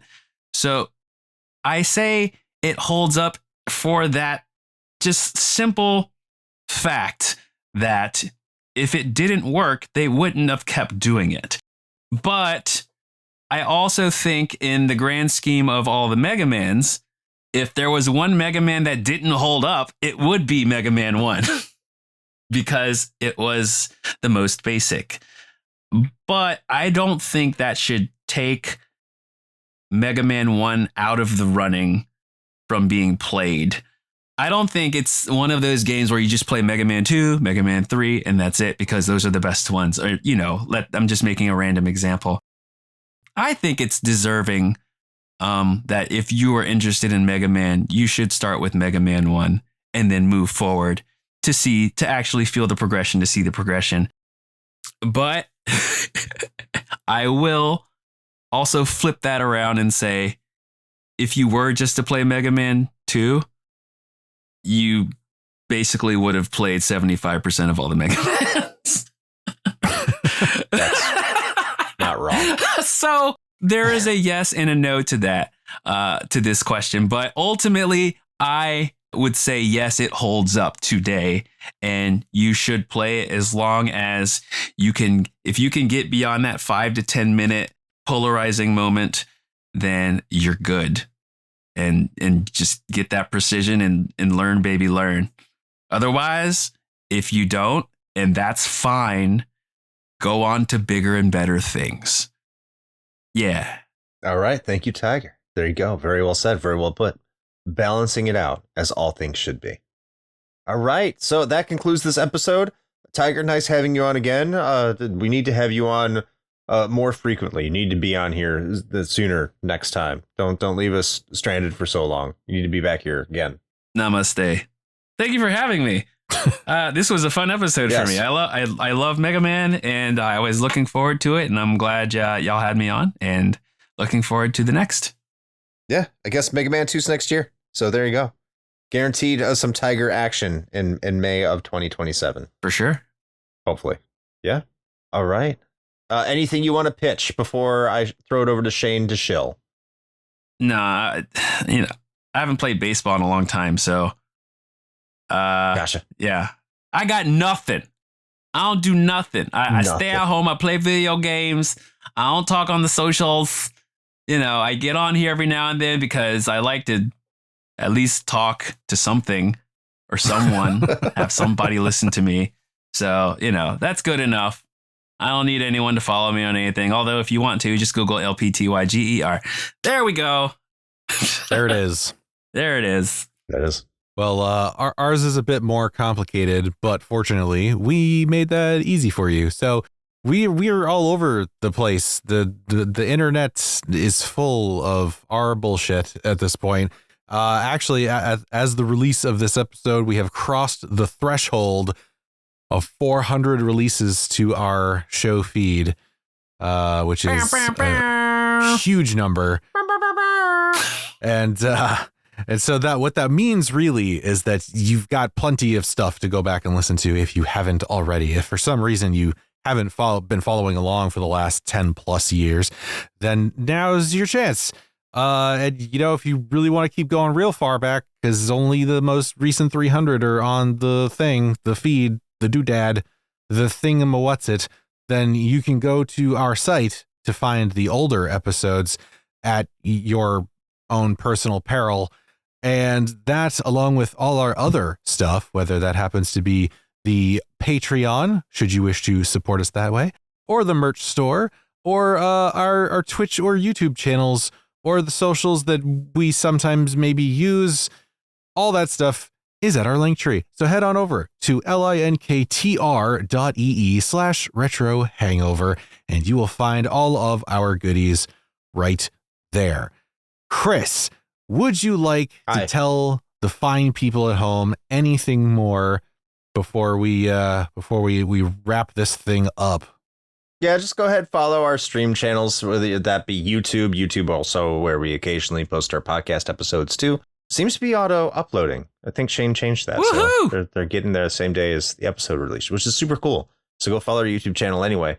And we stream there randomly. There will be a Final Fantasy V Forge Out Fiesta stream that's going to be happening soon. I need to get so far ahead that's not going to get interrupted. I don't know how I'm going to plan that out, but it's going to be random because we don't have a day that we stream anymore. So just follow that. And yeah, I'll stream things. I don't know what I'm going to do with that, but I'm going to do something. Definitely the Final Fantasy V Forge Out Fiesta. So show up for that. That's all I got, Shane. Oh, yeah, Game Center CX, Monday nights in the Discord. There it is. And you're definitely on my YouTube music. Yay! Yay! Hooray! Oh, and one more thing. The old episodes you guys are talking about, are those episodes where you actually crack some beers? Actually, I cracked some beers during this episode. I mean, Chris still does. He's keeping it up. I haven't for quite some time. Oh, okay. Remember, you're not an alcoholic until you go to meetings. Before that, you're just a drunk. He's fun at parties, is what he's saying. All right. Well, on that note, until the next time, play with your mega Bustin joysticks.